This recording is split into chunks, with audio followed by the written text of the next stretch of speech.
Quelles sont tes racines et tes fondations? Alors moi, mes racines, c'est ma famille. Voilà, parce que j'ai un mari, j'ai 30 ans de mariage cette année, qui a été là dans tous les moments difficiles et les beaux moments. Et puis on est soudés. Enfin, excusez-moi, ça m'émeut parce que voilà, je trouve que c'est vachement important. Et donc j'ai mes parents, mes beaux-parents, on est une famille, on est là. Enfin, je veux dire, si on m'attaque, enfin, on est tous là, on est soudés. Et ça, je souhaite à tout le monde d'avoir une belle famille et des beaux amis aussi. Voilà. L'émotion, c'est normal. Ouais, parce que jamais je lui ai dit que c'était grâce à lui que je suis comme ça. Parce qu'une femme, comme je disais hier à une dame, une femme fait un homme, parce que dans la politique, souvent, il y a la dame derrière. Et moi, enfin, mon mari m'a vachement épaulée, il est toujours derrière, mais c'est grâce à lui que je suis là. Voilà. Je suis originaire de Sète. Mon papa était sétois, ma maman était de Frontignan. Et ma maman avait des parcs à Huîtré à Moule, donc nous avons déménagé sur Metz quand mes parents se sont séparés. Et du coup, mon papa est venu monter une agence immobilière sur Metz. Et là, j'ai connu Lilian et je suis restée à Metz. Et j'ai travaillé tout le temps sur Metz, quoi. C'est vrai que, point de vue boulot, nous n'avons pas trop bougé. Voilà. Mais je suis ravie d'ailleurs. Parce que quand je vois aujourd'hui les gens qui veulent venir sur Metz, c'est le paradis. Oui. Franchement, oui. Qu'est-ce que tu peux nous dire de tes parents? Alors, je vais commencer par mon papa parce qu'il n'est plus là. Donc, c'est quelqu'un qui était droit, commerçant comme moi, qui avait ses valeurs, qui était aimé enfin, et apprécié. Bon, il avait des défauts, hein, maman, vous le direz, mais bon, il était exceptionnel. Il est mort jeune, c'est dommage, mais je l'aimais beaucoup. Puis une maman avec, enfin, excusez-moi, un père pour une fille, c'est hyper important. Il est mort de quoi, ton papa? Il avait, tu sais, on lui a fait une transplantation cardiaque, il avait 36 ans. Donc les médicaments anti-rejet sont forts.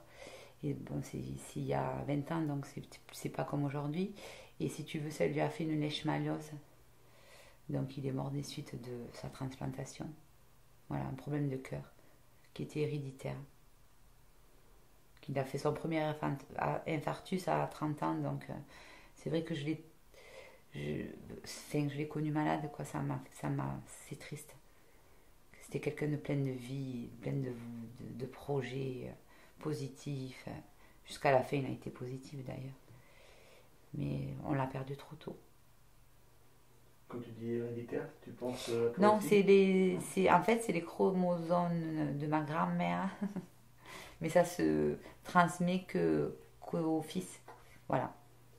Donc, comme j'ai une fille et que ma sœur, Féline, donc on n'a pas eu de soucis cardiaques. Et puis ma maman, alors c'est un bonheur à elle, toute seule. Elle est tout le temps là. D'ailleurs, même trop, parce que je l'engueule tout le temps. Voilà. Mais ouais, je l'ai et j'ai beaucoup de chance. Qu'est-ce que tu as appris de tes parents? Les valeurs, enfin, je veux dire le travail, l'amour, parce que enfin, et puis plein de belles choses. Enfin, après, j'en ai appris tous les jours, j'en apprends encore aujourd'hui avec ma maman, enfin, parce qu'elle est là et qu'elle m'épaule. Mais oui, mon père, oui, c'était les valeurs et l'amitié et le respect, surtout le respect. Parce qu'on est une famille protestante, donc c'est rester humble dans tous les moments, ne pas. Comme il disait, il faut jamais péter plus haut que son cul. Tu viens de parler de famille protestante. Oui. Qu'est-ce que tu peux nous dire de ce côté protestant et de cette importance que ça semble revêtre? Pour moi, protestant, c'est qu'un pasteur peut se marier et fonder une famille, donc je trouve que c'est vachement important. Qui sont simples, on n'est pas dans l'or et l'abondance, enfin, je veux dire, on accueille le prochain. Les catholiques font bien sûr, mais je trouve que nous c'est plus. Alors je vais dire, c'est moins faux cul, voilà. On accueille sans le dire à. Enfin, voilà. C'est le respect, c'est aimer son prochain. Comme mon grand-père était au culte, enfin, il était donné, enfin, il était à 7 et il était investi. Et voilà. Il faut donner au prochain et on n'est pas obligé de le crier surtout. Enfin, voilà. Moi je pense que les protestants sont quand même assez humbles. Alors ils sont très froids parce que c'est vrai que j'ai pas le souvenir de grandes embrassades dans ma famille, mais c'était le cœur. On montre pas trop nos sentiments. Quel enfant tu étais? Ah, j'étais sage. Enfin, j'étais plus sage que ma fille, voilà. Mais c'est vrai que j'étais raisonnable. Bon, j'aimais pas trop l'école, donc j'ai pas fait de grandes études, mais j'étais travailleuse et respectueuse avec mes grands-parents et la famille. Bon, j'ai dû faire peut-être une ou deux petites bêtises à l'adolescence, comme tout le monde. Voilà, mais rien d'important. J'étais assez sage. Tu as dit frères et sœurs? Non, je suis fille unique. Enfin, mon papa s'est remarié. J'ai une sœur, une demi-sœur, Virginie, qui est plus jeune que moi. Voilà, qui a fait son petit bout de chemin, qui a un petit Mao, qui est revenu sur Metz d'ailleurs. Donc on en profite un peu plus. Et tu as eu l'occasion de vivre avec elle, enfin, dans le cadre familial? Et je l'ai eu un peu tard. Enfin, j'avais 17 ans, donc j'avais déjà un petit peu... j'étais sur Montpellier et j'ai pas trop vécu avec elle. C'est plus Clémence, aujourd'hui, ma fille, qui a de bons rapports. Elles n'ont pas beaucoup de différences et c'est vrai qu'elles sont toutes les deux, c'est comme de petites sœurs. C'est sympa. Et est-ce que ça t'a manqué de ne pas avoir de frères et sœurs? Mais pas vraiment parce que mes parents travaillaient beaucoup. Donc j'étais beaucoup le mardi soir parce qu'à l'école, à l'époque, on n'avait pas l'école le mercredi chez mes grands-parents. Et mes grands-parents avaient un camping à Frontignan-Plage. Donc j'étais quand même souvent avec beaucoup de personnes et beaucoup de jeunes enfants. Et c'est vrai que vu que mes parents ont beaucoup travaillé, je pense que ça m'a pas manqué. On était dans un quartier à 7 aussi où j'avais tous mes voisins, on se réunissait les unes et les autres. On est 3 meilleures amies qu'on était du quartier qu'on se voit encore. Donc ça, je trouve que c'est fabuleux. Mais c'était mes sœurs d'adoption. Donc j'ai pas forcément demandé. J'ai dû demander un petit chien comme tout, mais pas un petit frère ou une petite sœur. Quel était le quartier de ça? J'habitais la Corniche, moi. Voilà. Donc c'était l'avenue du tennis et on avait une bande là qu'on a fait les 50 ans il n'y a pas très longtemps hein, finalement. Et on s'est retrouvés et c'est fabuleux. On a des souvenirs parce qu'on est tous plus ou moins partis et c'est vrai qu'on a gardé ces contacts et je trouve que 50 ans d'amitié, c'était comme on ne s'était pas quittés. Donc c'était formidable. Est-ce que tu peux nous raconter un souvenir particulier de ton enfance qui t'aurait marqué? Pour vous dire que j'ai mauvais caractère, j'ai un souvenir que mon papa avait pris dans sa méhari des cèdres de vigne, parce que je m'en souviens, parce que ma mère le raconte tout le temps. Il devait me donner 5 francs. Donc j'ai débarrassé la méhari, et une fois que j'avais débarrassé, il m'a dit, mais je ne te les donnerai pas les 5 francs. Parce qu'il avait un humour un peu... Du coup, mais Chantal, elle a repris les bûches, elle a tout remis dans la méhari. Voilà, donc ma mère disait, elle a du caractère. Mais après, j'ai d'autres bons souvenirs, bien sûr. Alors, mon arrière-grand-mère, bon, elle n'est plus là, bien sûr. Mon grand-père était viticulteur, donc ils avaient des vignes de muscat, et elle a eu une belle idée. C'est pour ça que je vous dis que le commerce sont là depuis longtemps. C'est que mon grand-père faisait du vin cuit, et elle avait fait, d'ailleurs j'ai l'affiche, elle est fabuleuse, elle était même aux États-Unis, qu'on nous a piqué les droits là, mais elle faisait un alcool, c'est un vin cuit, un peu comme le martini, mais c'est à vin, et ça s'appelait Fred Zizi, parce qu'elle adorait Zizi Jambert, et elle avait mis pour le serveur une pièce d'1 sou. Quand le serveur ouvrait la bouteille, il avait 1 sou. À l'époque, c'était 1 sou. Donc, ça faisait vendre les bouteilles. Donc, je me disais, déjà, elle avait...